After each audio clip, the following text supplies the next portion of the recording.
କୁହାଯାଏ ଜଣେ ବାପା ମାଙ୍କ ପାଇଁ ସେହି ଦିନଟି ସବୁଠାରୁ ବଡ଼ ଦିନ ଯେଉଁଦିନ ସେ ନିଜ ପୁଅ ବା ଝିଅ ନାଁରେ ସମାଜରେ ପରିଚିତ ହୁଅନ୍ତି।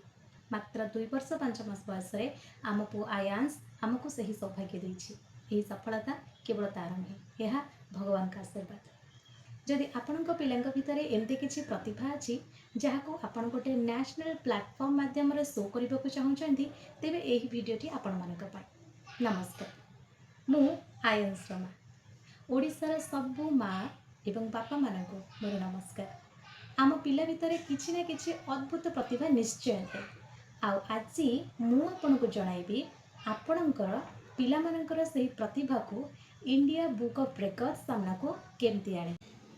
ଯେଉଁ ଅଭିଭାବକମାନେ ମୋତେ ପଚାରିଥିଲେ ଯେ ଇଣ୍ଡିଆ ବୁକ୍ ଅଫ୍ ରେକର୍ଡସ୍ ଆମେ କିପରି ଆପ୍ଲାଏ କରିବୁ ସେ ବିଷୟରେ କିଛି କୁହନ୍ତୁ, ତେବେ ଏଥିପାଇଁ ଆପଣଙ୍କର ପ୍ରଥମ ଷ୍ଟେପ୍ ହେଉଛି ରେଜିଷ୍ଟ୍ରେସନ୍, ଯାହାକି ସମ୍ପୂର୍ଣ୍ଣ ମାଗଣା।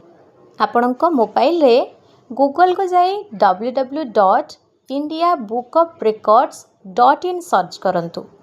ସେଠାରେ ଆପଣଙ୍କୁ ଏମିତି ଗୋଟେ ପେଜ୍ ଆସିଯିବ।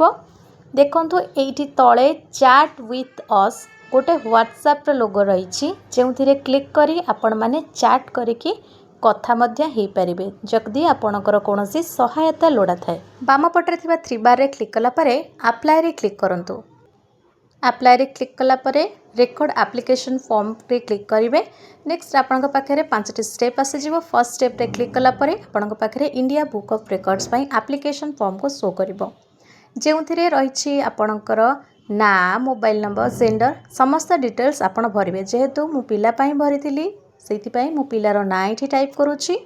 ନେକ୍ସଟ ମୋବାଇଲ୍ ନମ୍ବର, ପିଲାର gender, address details, state, pincode. ପିଲା ପାଇଁ ଫର୍ମ ଆପ୍ଲାଏ କରୁଥିଲେ ମଧ୍ୟ ଯେହେତୁ ପିଲାର ଇମେଲ୍ ଆଇଡ଼ି ନଥିବ, ସେଥିପାଇଁ ଆପଣ ନିଜର ସଠିକ୍ ଇମେଲ୍ ଆଇଡ଼ିକୁ ଏଠାରେ ପ୍ରଦାନ କରିବେ।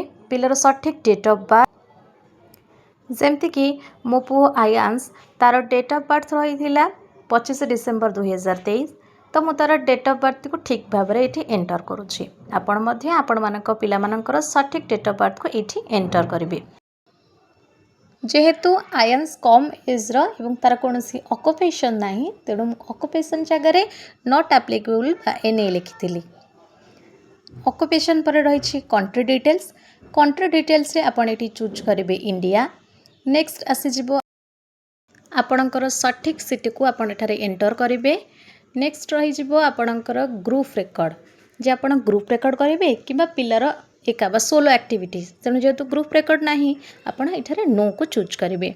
ନେକ୍ସଟ ଆପଣଙ୍କର ରହିଲା ଆଇଡି ପ୍ରୁଫ୍ ଟାଇପ୍। ଦେଖନ୍ତୁ ଆଇଡି ପ୍ରୁଫ୍ ଟାଇପ୍ରେ କ୍ଲିକ୍ କଲା ପରେ ଆପଣଙ୍କର 3ରୁ 4 ପ୍ରକାର ଆଇଡି ପ୍ରୁଫ୍, ଯେମିତିକି ଆପଣଙ୍କର Aadhaar card, PAN card, voter ID, passport. ତ ଯେହେତୁ ପିଲାମାନଙ୍କର ଆଧାର କାର୍ଡ଼ ଥାଏ ବା ଆପଣଙ୍କର ପିଲାର ଯଦି ଆଧାର କାର୍ଡ଼ ନାହିଁ, ତେବେ ଆପ୍ଲାଏ ପୂର୍ବରୁ ଆଧାର କାର୍ଡ଼ଟି ଆପଣ ନିଶ୍ଚିନ୍ତ ଭାବରେ ପିଲାର ଆଧାର କାର୍ଡ଼ଟି ଆପ୍ଲାଏ କରନ୍ତୁ। ଆପଣ ଆଧାର କାର୍ଡ଼ ଆଇଡି ଟାଇପ୍ ଚୁଜ୍ କଲେ ଆପଣଙ୍କୁ ଆଧାର କାର୍ଡ଼ର ନମ୍ବର ଏଠି ଏଣ୍ଟର କରିବାକୁ ପଡ଼ିବ। ନେକ୍ସଟ ଆପଣଙ୍କର ରହିବ ଡେସ୍କ୍ରିପସନ୍, ଯେଉଁଥିରେ କି ଆପଣଙ୍କର ପିଲା କ'ଣ କରିପାରେ, ତା'ର କ'ଣ ସ୍ପେଶାଲ୍ କ୍ୱାଲିଟିଜ୍ ରହିଛି। ଯେମିତିକି ମୋ ପୁଅ ଆୟାଂଶ 20 ଟପିକ୍ସରେ ନିଜର ପ୍ରତିଭା ଦେଖାଇ ପାରୁଛି, ତେଣୁ 20 ଟପିକ୍ସରେ ମୁଁ ଲେଖିପାରିବି ଯେ my son Ayansh who is 2.5 years old and ସେ କ'ଣ କ'ଣ କରିପାରେ, ଯେମିତିକି ସେ ରିସାଇଟ୍, ଆଇଡେଣ୍ଟିଫାଏ ଏବଂ କାଉଣ୍ଟିଂ, ଏ 3ଟି କାଟାଗୋରୀ, ମନ୍ତ୍ରସ୍ ଏସବୁ କହିପାରେ। ତ ମୁଁ ସେ ସବୁକୁ ଡିଟେଲ୍ସ ଲେଖିଥିଲି। ଯେମିତିକି ପିଲା ଯଦି 25ଟି ଫ୍ରୁଟ୍କୁ ଆଇଡେଣ୍ଟିଫାଇ କରୁଛି, ଆପଣ 25ଟି ଫ୍ରୁଟ୍ କିମ୍ବା 7ଟି ରାଇମ୍ସକୁ ରିସାଇଟ୍ କରିପାରୁଛି, ଆପଣ ସେ ସବୁ ଡିଟେଲ୍ସକୁ ଲେଖିବେ। ଲେଖି ସାରିଲା ପରେ ଆପଣଙ୍କର ନେକ୍ସଟ ଷ୍ଟେପ୍ ରହିବ ଯେ ଆପଣଙ୍କର ଏଇ ଯେଉଁ ଏଭିଡେନ୍ସକୁ କୋରିଅର ମାଧ୍ୟମରେ ପଠାଇଛନ୍ତି କି, ତାର ପଟି ନୋ କରିବେ। Do you want to invite an adjudicator, ଏଇଠି ମଧ୍ୟ ଆପଣ ନୋ କରିବେ। ନେକ୍ସଟ ରହିଛି have you previously applied a record with IBR। ଯଦି ଆପଣ ପ୍ରଥମ ଥର ପାଇଁ ଆପ୍ଲାଏ କରୁଛନ୍ତି IBRରେ, ତାହେଲେ ଆପଣ ଏଠି ନୋ କରିବେ। ନେକ୍ସଟ ରହିଛି ଆପଣଙ୍କର ଆଇଡି ପ୍ରୁଫ୍। ଆଇଡି ପ୍ରୁଫ୍ ପାଇଁ ଏଇଠି ଆପଣ ସିଲେକ୍ଟ ଫାଇଲ୍ସକୁ ଯିବେ। ଆପଣଙ୍କର ସୁବିଧା ପାଇଁ ଆପଣମାନେ କ'ଣ କରିବେ ନା ଫୋନ୍ରେ IBRର ଗୋଟେ ଫାଇଲ୍ କ୍ରିଏଟ୍ କରିଦେବେ, ଯେଉଁଥିରେ ଆପଣଙ୍କ ପିଲାର ଡକୁମେଣ୍ଟସ୍ ରଖିବେ, ଯେମିତିକି ଆପଣଙ୍କର Aadhaar card, passport size photograph, birth certificate. ତ ଏଠି ମୁଁ ଆଧାର କାର୍ଡ଼କୁ ଏଠି ଚୁଜ୍ କଲା ପରେ ନେକ୍ସଟ ଆଧାର କାର୍ଡ଼ ଅପଲୋଡ଼ ହେଇଗଲା। ଏବେ ଆପଣଙ୍କର ଫର୍ମର ଲାଷ୍ଟ ଷ୍ଟେପ୍ ଯେଉଁଟାକି ରହିଛି ଆପଣଙ୍କର ଏଇ ଲେଫ୍ଟ ସାଇଡ଼୍ରେ ଦେଖିପାରିବେ ଯେଉଁଠି ଗୋଟେ ବକ୍ସ ରହିଛି, এই ବକ୍ସରେ ଆପଣ ଟିକ୍ କରିବେ ଆପଣ ଏଗ୍ରି କରୁଛନ୍ତି by clicking you agree term and condition and relations to the record आपण टिक करके ये सबमिट करेंगे। सबमिट कलापर आपणकर फॉर्मटी सबमिट हो सबमिट होगापर आपण पाखक गोटे मेल आसीज जो थी कि आपणकर आप्लिकेशन फॉर्मटी रेजिस्ट्रेशन होती आपन को गोटे रेजिस्ट्रेशन आईडी मिल जाव। यार नेक्स्ट प्रोसेस कौन रही मु नेक्स्ट वीडियो रे आपण मान सहित शेयर करी।